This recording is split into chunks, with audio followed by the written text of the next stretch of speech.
আসলে সত্যি কথা বলতে কি, একটা মেয়ে যদি চায় যে আমি আমার ইজ্জত ধরে রাখবো, কোনো ছেলের ক্ষমতা নাই সেই ইজ্জত নষ্ট করে। এটাই সত্য কথা। আমার স্ত্রী এই কথাটা খুব জোরালোভাবে আমাকে বলে, আমি যখন রাস্তায় হাঁটবো, আমি যদি চাই তাহলে কোনো ছেলে আমার কাছে ঘেঁষতে পারবে না। আমি সুযোগ দিলে তখন ঘেঁষতে পারবে। একটা মেয়ে যদি চায় যে একটা ছেলে আমার সাথে ইটিস পিটিস করুক, সে ছেলে করবেই করবে।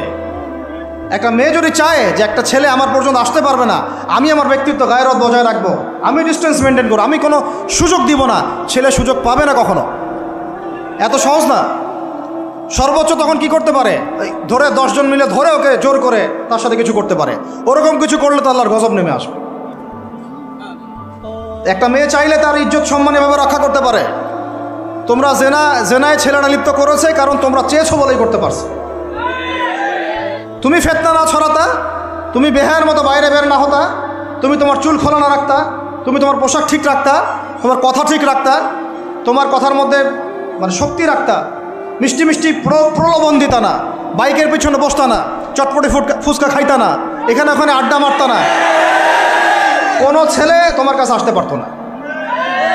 তোমরা এই কাজ করেছো, ছেলে আসতে পেরেছে। আপনারা তো কিছু হইলে ছেলেদেরকেই দোষ দেন। ছেলেরা তো এমনি আকর্ষিত হবেই। সবচেয়ে বেশি ভালোবাসেন, মহব্বত করেন আমাদেরকে আমাদের রব। কে ভালোবাসে আমাদেরকে? আল্লাহ ছাড়া আসলে ভালোটা বাসেই বাকে। আমরা যে পবিত্র সম্পর্কের কথাও বললাম, এই যে স্বামী স্ত্রীর সম্পর্ক, স্বামী স্ত্রীর মধ্যে মহব্বত, পবিত্র সম্পর্ক, এটা হালাল, বৈধ। আল্লাহ পাক বৈধতা দিয়েছেন কারণ আমাদের প্রবৃত্তির চাহিদা আছে। এই চাহিদা পূরণের জন্য আল্লাহ পাক আমাদেরকে হালালভাবে বিয়ে করতে বলেছেন। সমাজ বিয়েটাকে কঠিন করে ফেললো আর জেনাটাকে সহজ করে ফেললো। বিয়ে কঠিন হয়ে গেল, এরা এখন বিয়ে করতে পারবে না চাইলে। 21 বছর না 20 বছর বয়স হলে সে বিয়ে করতে পারবে না। 20 বছর একটা ছেলে আগামীকাল এই তথাকথিত ভালোবাসা দিবস পালন করতে পারবে, জেনা করতে পারবে। কেউ বলার কিছু নাই, কেউ বলার নাই, কেউ দেখার নাই। চলছে এভাবেই চলছে। সমুদ্রের পানিতে ভেসে গেছি আমরা। একটা মেয়ের বয়স 17 বছর, সে কালকে জেনা করবে। অগণিত মেয়ে কালকে 17 বছরের মেয়ে জেনা করতে পারে, আল্লাহ হেফাজত করুন। কিন্তু এ এখন বিয়ে করতে পারবে না। বিয়ে করতে গেলে সমস্যা। তাহলে চিন্তা করেন, পয়সার এক পিঠ যদি আপনি দেখেন, অপর পিঠ দেখতে হবে। এক পিঠে যদি এই সমস্যা হয়, অপর পিঠে কী পড়তে সেটা দেখতে হবে, আমাকে বুঝতে হবে। বিয়ে কঠিন হয়ে গেল, জেনা সহজ হয়ে গেল। আবার বাসায় ধরেন একটা পুরুষের সামর্থ্য আছে, চাহিদাও বেশি, সামর্থ্য আছে অনেক, চাহিদাও বেশি। সমাজে বিধবা মেয়ে পড়ে আছে, তালাকপ্রাপ্ত মেয়ে পড়ে আছে, এতিম মেয়ে পড়ে আছে, বিয়ে করার মানুষ নাই। এখন সমাজে যদি কোনো সৎ পুরুষ একাধিক বিয়ে করে, তাকে সমাজে বাঁকা চোখে দেখা হবে। কিন্তু এই পুরুষে যদি বিয়ে না করে বাইরে আরও 10টা মেয়ের সাথে অকাম কুকাম করে, তাকে কিচ্ছু বলা হবে না। বলেছি আমি, কোরআন একদিকে, সুন্নত একদিকে, ইসলাম একদিকে, সমাজ, এই সমাজের তাকদির খারাপ। এভাবেই নবী সাল্লাল্লাহু আলাইহি ওয়াসাল্লাম পেরেশান ছিলেন কিভাবে সমাজের মানুষকে ফেরানো যায়। আজকে আমরাও পেরেশান। আল্লাহ পাক সবার আগে আমাকে ইসলাহ দান করেন, আমার পরিবারকে দান করেন, আমাদের প্রত্যেক দিনই ভাই বোনকে দান করেন এবং ইস্তেকামাত দান করেন। আল্লাহুম্মা সাব্বিতনা ওয়াজআলনা হাদিয়ান ওয়া মাহদিয়া, আমিন ইয়া রাব্বাল আলামিন। তো এখন কথা হচ্ছে, এগুলো চলছে আমাদের চোখের সামনেই। কিন্তু দেখেন প্রিয় ভাইয়েরা, আল্লাহ পাক শাস্তি বলেছেন 100 বেত্রাঘাত। কেউ যদি আবার বিবাহিত হয়ে এই কাজ করে, জেনা করে, তাহলে তার শাস্তি কি বলেছেন? বলা হয়েছে কোমর পর্যন্ত মাটিতে পুঁতে ফেলে তাকে পাথর নিক্ষেপ করে হত্যা করতে হবে। এটা কোরআন এবং হাদিসের শাস্তি। আর আমরা কি করছি দেখেন।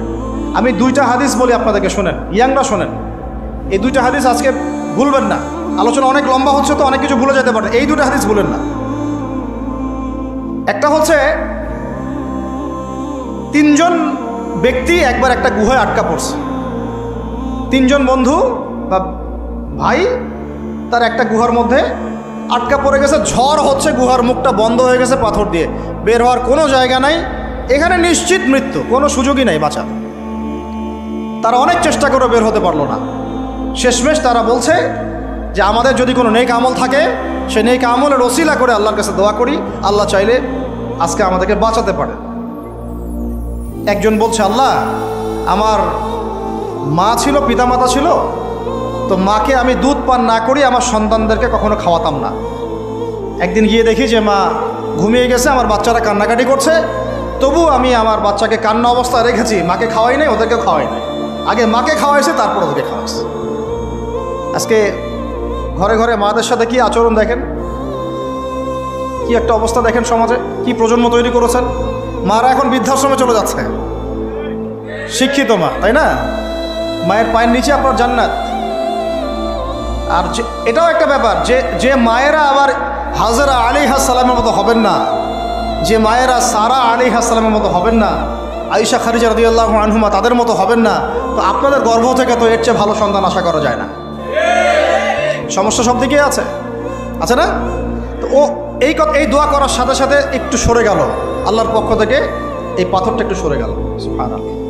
কিন্তু বের হওয়ার জন্য এনাফ না।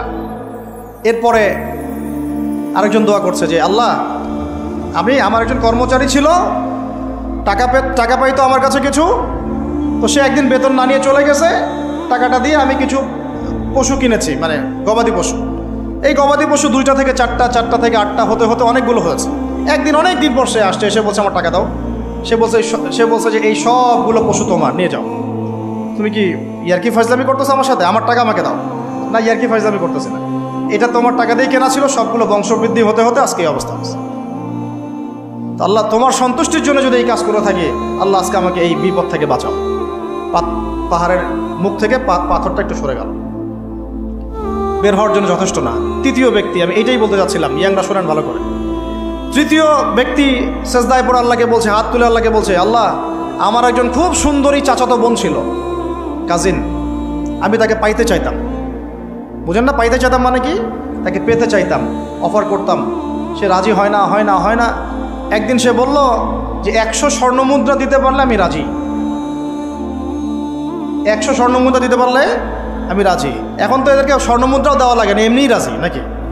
জেনা করার জন্য কি এমনিই রাজি, খালি একটু। আসলে সত্যি কথা বলতে কি, একটা মেয়ে যদি চায় যে আমি আমার ইজ্জত ধরে রাখবো, কোনো ছেলের ক্ষমতা নাই সেই ইজ্জত নষ্ট করে।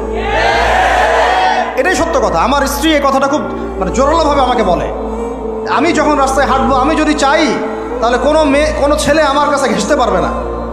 আমি সুযোগ দিলে তখন ঘেঁষতে পারবে। একটা মেয়ে যদি চায় যে একটা ছেলে আমার সাথে ইটিস পিটিস করুক, সে ছেলে করবে।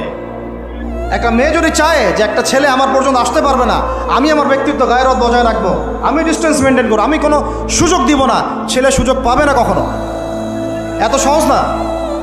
সর্বোচ্চ তখন কি করতে পারে, ধরে 10 জন মিলে ধরে ওকে জোর করে তার সাথে কিছু করতে পারে। ওরকম কিছু করলে তো আল্লাহর গজব নেমে আসবে। ওই যে সারা আলাইহিস সালামকে তুলে নিয়ে গিয়েছিলেন একটা বাদশা, মনে নেই আপনাদের? সারা আলাইহিস সালামকে একটা বাদশা এরকম উঠাই নিয়ে আসছে। আর সারা আলাইহিস সালাম সবচেয়ে সুন্দরী মেয়েদের একজন ছিলেন পৃথিবীর ইতিহাসে, ইব্রাহিম আলাইহিস সালামের স্ত্রী। তখন তিনি হাত বাড়াচ্ছে তার দিকে ধরার জন্যে, আর সারা আলাইহিস সালাম তখন বলছে, দাঁড়ান, আমাকে 2 রাকাত নামাজ পড়তে দেন। 2 রাকাত নামাজ পড়ে তিনি আল্লাহর কাছে হাত তুলে বলেন, আল্লাহ, তুমি জানো আমি আমার সতীত্ব, আমার ইজ্জত, আমার সম্মান আমার স্বামী ছাড়া আর কারোর সামনে কখনো প্রদর্শন করি নাই। আজকে এই জালেমের হাত থেকে আল্লাহ তুমি আমাকে বাঁচাও। ওইদিকে ইব্রাহিম আলাইহিস সালামও নামাজে দাঁড়িয়ে গেছে। ওই জালেম বাদশা যখনই হাত বাড়ায়, হাত অবশ হয়ে যায়, মাথা ঘুরে পড়ে যায়। 3বার 4বার চেষ্টা করেছে, তারপর পারে নাই। শেষে বলেছে, তোমরা আমার কাছে কাকে নিয়ে আসছো, নিয়ে যাও এটা আমার সামনে থেকে। পরে উল্টা হাজরা আলাইহিস সালামকে হাদিয়া সহ দিয়ে পাঠিয়ে দিয়েছে। একটা মেয়ে চাইলে তার ইজ্জত সম্মান এভাবে রক্ষা করতে পারে। তোমরা জেনায় ছেলেরা লিপ্ত করেছে, কারণ তোমরা চেয়েছো বলেই করতে পারছো। তুমি ফিতনা না ছড়াতা, তুমি বেহায়ের মতো বাইরে বের না হতা, তুমি তোমার চুল খোলা না রাখতা, তুমি তোমার পোশাক ঠিক রাখতা, তোমার কথা ঠিক রাখতা, তোমার কথার মধ্যে শক্তি রাখতা, মিষ্টি মিষ্টি প্রলোভন দিতা না, বাইকের পিছনে বসতা না, চটপটি ফুচকা খাইতা না, এখানে ওখানে আড্ডা মারতা না, কোনো ছেলে তোমার কাছে আসতে পারতো না। তোমরা এই কাজ করেছো, ছেলে আসতে পেরেছে। আপনারা তো কিছু হইলে ছেলেদেরকেই দোষ দেন। ছেলেরা তো এমনি আকর্ষিত হবেই। আমি একজন ছেলে হিসেবে বলতেছি এটা না তো বিষয়টা। একটা ছেলের ফিতরত এটা, যে তার কাছে সবচেয়ে সুন্দর মনে হবে একটা মেয়েকে। এটা একটা ছেলের ফিতরত, স্বভাব ধর্ম, এটা চুম্বকের মতো আকর্ষণ করবে। আর এর উপর যখন আপনি এটাকে ফ্রি অ্যাক্সেস করে দিবেন, লাইসেন্স করে দিবেন, বেপর্দায় বের হবে, গায়ের জামা কাপড়ও ঠিক নাই, হ্যাঁ, তারপর কথাবার্তা মিষ্টি মিষ্টি প্রলোভিত টানতেছে, সিডিউস করতেছে, তখন তো একটা ছেলে মানে মিসগাইডেড হইতেই পারে, স্বাভাবিক। ছেলেরও দোষ আছে, কিন্তু অবশ্যই এখানে মেয়েরও দোষ আছে। আমরা তো অনেক সময় ঢাকা শহরে দেখি রাত 10টা 12টা বাজতেছে, আমরা মাহফিল করে যাচ্ছি, কোনোদিন বাসায় ফিরতে 1টা 2টা 3টাও বাজে, রাত 3টার সময় ছেলে মেয়ে বাইকে করে ঘুরতেছে ঢাকা শহরে। ওই মেয়েটার কি বাসায় বাবা নাই, ভাই নাই, কোনো স্বামী বা কেউ নাই, মাহারাম কেউ নাই?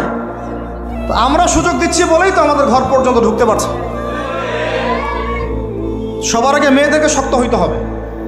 আর মেয়ের বাবা যারা, আমি তো নিজেও মেয়ের বাবা, আমরা বাচ্চাদের সাথে সময় কাটাই আর ভাবি যা কী যে হবে ভবিষ্যতে আল্লাহ ভালো জানেন।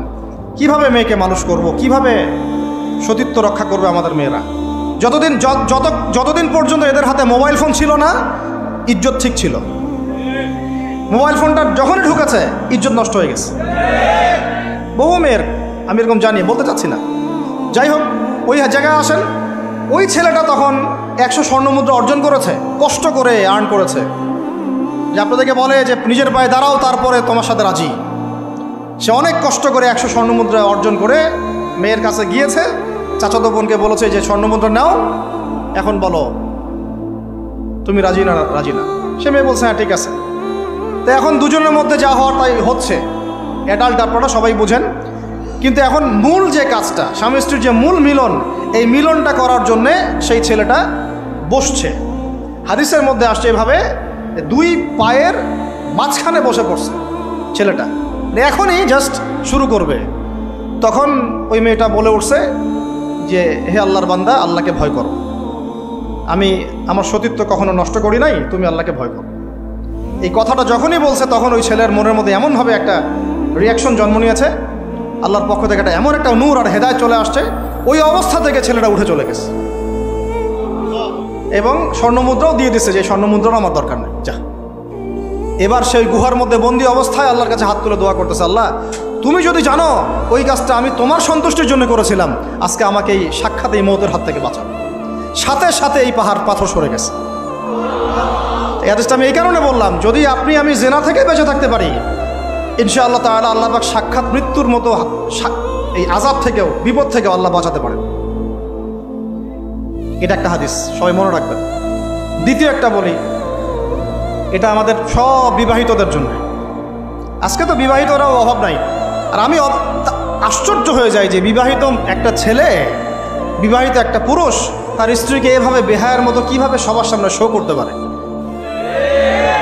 বিয়ে আপনি করলেন, মোহর আপনি দিলেন, সম্পদ আপনার, তার সতীত্ব আপনার, তার সম্ভ্রম আপনার, আপনি নিজে কেন ওকে এভাবে সবার সামনে উত্থাপন করতেছেন? টিকিট আপনি কাটলেন, সিনেমা সবাই দেখবে, ব্যাপারটা এরকম। কি অবস্থা! আবার কোনো ঘরে দেখা যায় স্বামীরা কন্ট্রোল করতে চাচ্ছে, কিন্তু মেয়ে বা স্ত্রী কন্ট্রোলে থাকতে চায় না। স্বামীকে বলো তুমি বেশি হুজুর হয়ে গেছো, বেশি হুজুর হয়ে গেছো। এই যুগে এগুলো চলে, এটা আধুনিকতার মডার্ন যুগ।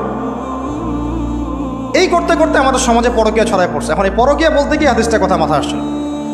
আল্লাহর নবী সাল্লাল্লাহু আলাইহি ওয়াসাল্লামের একজন সাহাবী, মহিলা সাহাবী, কি সাহাবী বলেন? এরকম ঘটনা 2-1টা ঘটেছে, আমি একটা বলতেছি খালি। মদিনা মহিলা সাহাবী কোনো একভাবে এরকম একটা অঘটন ঘটে গেছে। মানুষ তো হতে পারে, কি মানুষ তো পাপ করবে, তাই না? হতে পারে।